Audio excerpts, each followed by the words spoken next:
அனைவருக்கும் வணக்கம். மத்திய மற்றும் மாநில அரசுகள் நாளுக்கு நாள் தேர்தலையொட்டி நமக்கான நிறைய அறிவிப்புகளை, முக்கியமான அறிவிப்புகளையும் சில அமெண்ட்மெண்ட்ஸ்லையும் கொண்டுட்டு வந்துட்டுருக்காங்கங்கிறது உங்களுக்கு தெரியுமா? தெரியலனா இந்த வீடியோவில் அதை பற்றி கொஞ்சம் அப்டேட்ஸ் பார்க்கலாம். பல்வேறு புதிய அறிவிப்புகளை தெரிஞ்சுக்கிறதுக்கு நம்ம சேனலை சப்ஸ்கிரைப் பண்ணி வச்சுக்கோங்க. அப்போ தான் உடனுக்குடனே உங்களுக்கு போடுற வீடியோ நோட்டிஃபிகேஷனில் வந்து சேரும். ஃபஸ்ட்டு ஒரு விஷயம், முக்கியமான விஷயம் என்னென்னா இகேஒய்சி.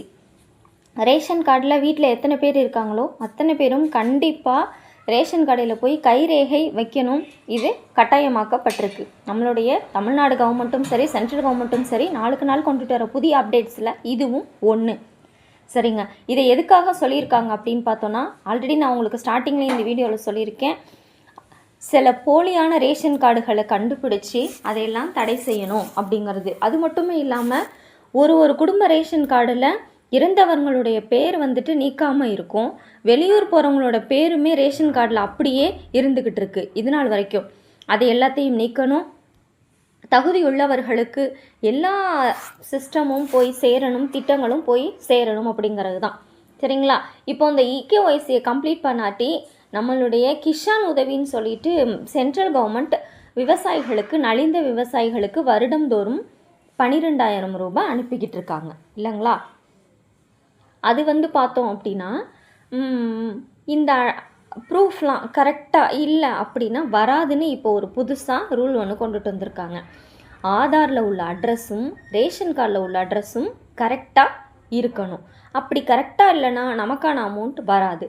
எக்ஸாம்பிள், நேம் மிஸ்டேக்காக இருக்கும், ஃபோன் நம்பர் மிஸ்டேக்ஸாக இருக்கும், பேங்க் பாஸ்புக்கோட பேங்க் அக்கௌண்ட் நம்பரோட நம்மளுடைய ஆதாரை லிங்க் பண்ணாமல் வச்சுருப்போம். இந்த மாதிரி என்ன ஃப்ளாஸ் இருந்தாலும் நமக்கான அமௌண்ட் கண்டிப்பாக கிரெடிட் ஆகாது. தகுதி உள்ளவர்களுக்கு மட்டும்தான் இந்த ஸ்கீமுக்கு அப்ளை பண்ணால் அமௌண்ட் ஆனது என்ன பண்ணும், வரும். சரிங்களா? அடுத்தது 4 மாதங்களுக்கு ஒரு முறை அப்படின்னு சொல்லிட்டு மார்ச் மாதம் அமௌண்ட் கிரெடிட் பண்ணியிருப்பாங்க. கிரெடிட் ஆகாதவங்களுக்கு நான் ஆல்ரெடி சொன்ன மாதிரி உங்களுடைய ஆதாரை நீங்கள் அப்டேட் பண்ணாமல் வச்சுருந்துருப்பீங்க.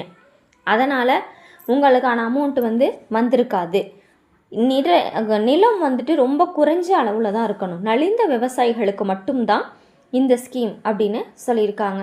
நெக்ஸ்ட்டு, மகளிர் உரிமை தொகையில் பல்வேறு முக்கியமான அறிவிப்புகளை கொண்டுட்டு வந்திருக்காங்க.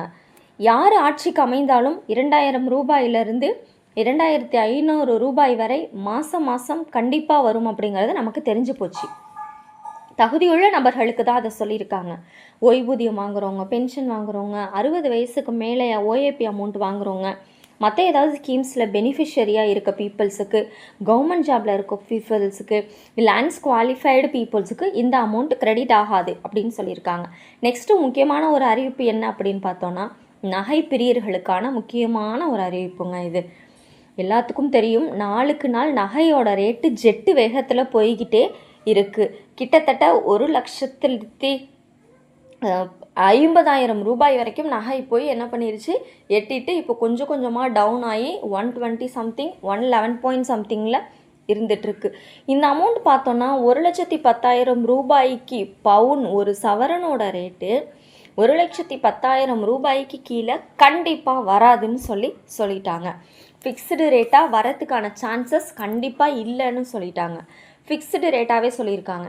இப்போது பார்த்தோன்னா சில்வர், அதாவது நம்ம வெள்ளியோட ரேட்டு, தங்கம் தான் அவ்வளோ விற்கிதுன்னா வெள்ளியும் பாருங்கள் 265 ரூபா வரைக்கும் இப்போதைக்கு போயிட்டுருக்கு. இந்த ரெண்டுமே சரி, கீழே இறங்குறதுக்கான சான்சஸ் ரேட் இல்லை அப்படின்னு சொல்லிட்டாங்க. அடுத்தது முக்கியமான ஒரு இன்ஃபர்மேஷன் என்ன அப்படின்னா, ரொம்ப ஒரு வைரலாக போயிட்டுருக்கக்கூடிய டாக்னு பார்த்தோன்னா, நம்ம இளைய தளபதி இருக்கார் இல்லையா, விஜய், அவரோட லாஸ்ட் மூவின்னு சொல்லக்கூடிய படம் ஜனநாயகன் தாங்க. அவர் அரசியலுக்கு வந்ததும் போதும் அவரை போட்டு முடக்குக்கட்டன்னு எந்த பக்கம் போனாலும் விடாமல் அடிக்கிறாங்க. அதில் இந்த ஜனநாயகனும் ஒன்றுன்னு சொல்லலாங்க. முடக்கிட்டாங்க இல்லையா ஜனநாயகனை. ரசிகர்கள் எல்லாம் ரொம்ப ஆவலோடு எதிர்பார்த்துக்கிட்டு இருந்த படம் பொங்கலுக்கே ரிலீஸ் ஆகக்கூடியது. ஒரு சில க்ரைட்டீரியானால் படம் வரலை.